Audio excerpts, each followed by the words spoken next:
Hello, everyone. I'm Lux Aeterna on behalf of the New York City chapter of the Poetry Brothel. I'm here today to read you a poem.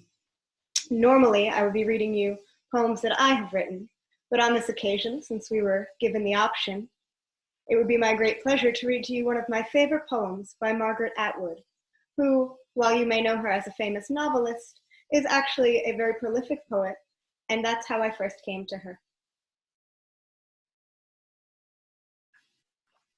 So get a drink, feel comfortable, and I shall read you a little something called Half-Hanged Mary. It's from her book, Morning in the Burned House. And it goes like this. In parentheses, it states, Half-Hanged Mary was Mary Webster, who was accused of witchcraft in the 1680s in a Puritan town in Massachusetts and hanged from a tree, where, according to one of several surviving accounts, she was left all night. It is known that when she was cut down, she was still alive, since she lived for another 14 years. 7 p.m. Rumor was loose in the air, hunting for some neck to land on. I was milking the cow, the barn door open to the sunset. I didn't feel the aimed word hit and go in like a soft bullet. I didn't feel the smashed flesh closing over it like water over a thrown stone. I was hanged for living alone, for having blue eyes and a sunburned skin, tattered skirts, few buttons, a weedy farm in my own name, and a surefire cure for warts. Oh yes, and breasts, and a sweet pear hidden in my body. Whenever there's talk of demons, these come in handy. 8 p.m. The rope was an improvisation. With time, they'd thought of axes. Up I go like a windfall in reverse, a blackened apple stuck back onto the tree. Trussed hands, rag in my mouth, a flag raised to salute the moon. Old bone-faced goddess, old original, who once took blood in return for food. The men of the town stalk homeward, excited by their show of hate. Their own evil turned inside out like a glove, and me wearing it. 9 p.m. The bonnets come to stare, the dark skirts also, the upturned faces in between, mouth closed so tight they're lipless. I can see down into their eye holes and nostrils. I can see their fear. You are my friend, you too. I cured your baby, missus, and flushed yours out of you, non-wife, to save your life. Help me down? You don't dare. I might rub off on you like soot or gossip. Birds of a feather burn together, though as a rule, ravens are singular. In a gathering like this one, the safe place is in the background, pretending you can't dance, the safe stance, pointing a finger. I understand. You can't spare anything. A hand, a piece of bread, a shawl, against the cold, a good word. Lord knows there's not much to go around. You need it all. 10 p.m. Well, God, now that I'm up here with maybe some time to kill away from the daily finger work, leg work, work at the hen level, we can continue our quarrel, the one about free will. Is it my choice that I'm dangling like a turkey's wattles from this more than indifferent tree? If nature is your alphabet, what letter is this rope? Does my twisting body spell out grace? I hurt, therefore I am. Faith, charity, and hope are three dead angels falling like meteors or burning owls across the profound blank sky of your face. Midnight. My throat is taut against the rope, choking off words and air. I'm reduced to knotted muscle.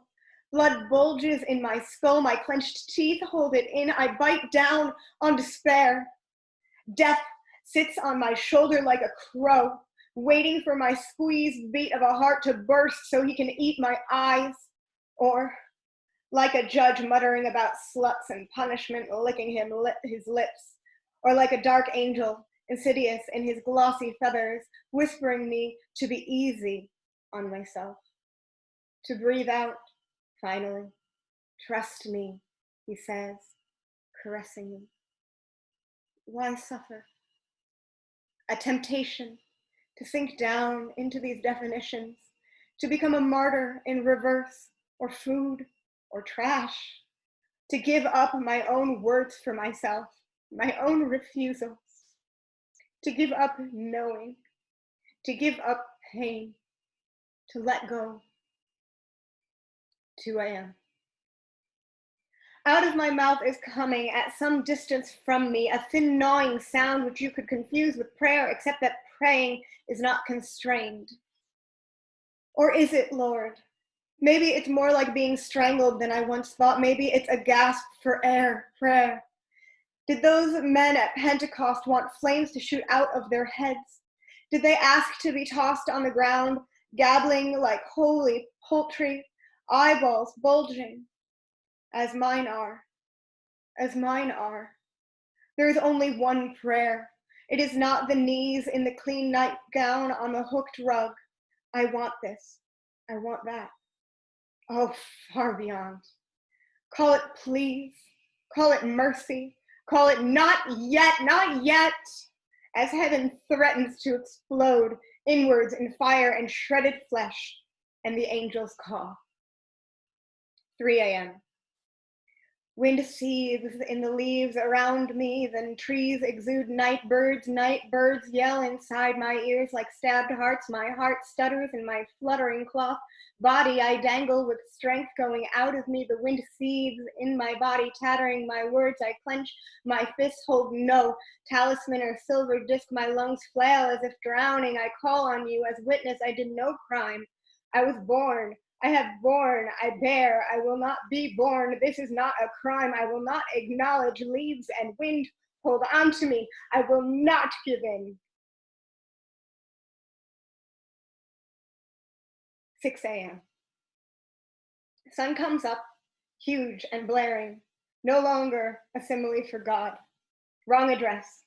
I've been out there. Time is relative. Let me tell you, I have lived a millennium.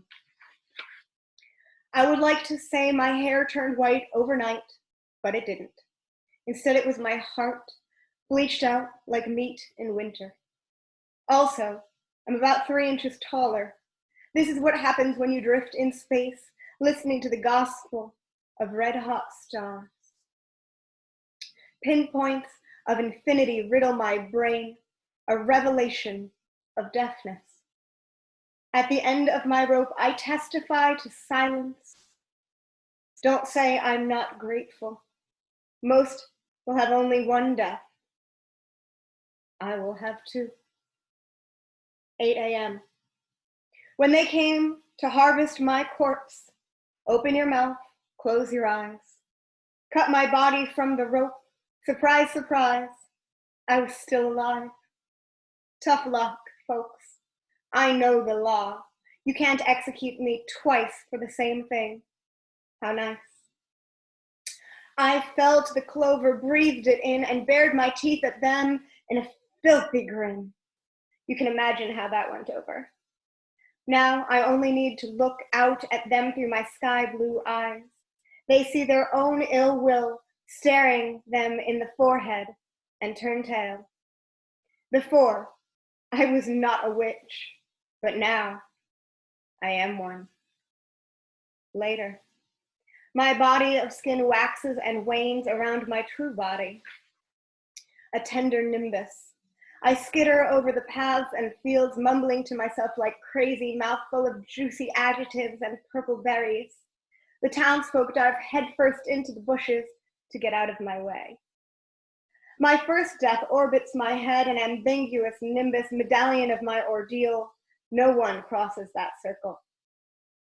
Having been hanged for something I never said, I can now say anything I can say. Holiness gleams on my dirty fingers. I eat flowers and dung, 2 forms of the same thing.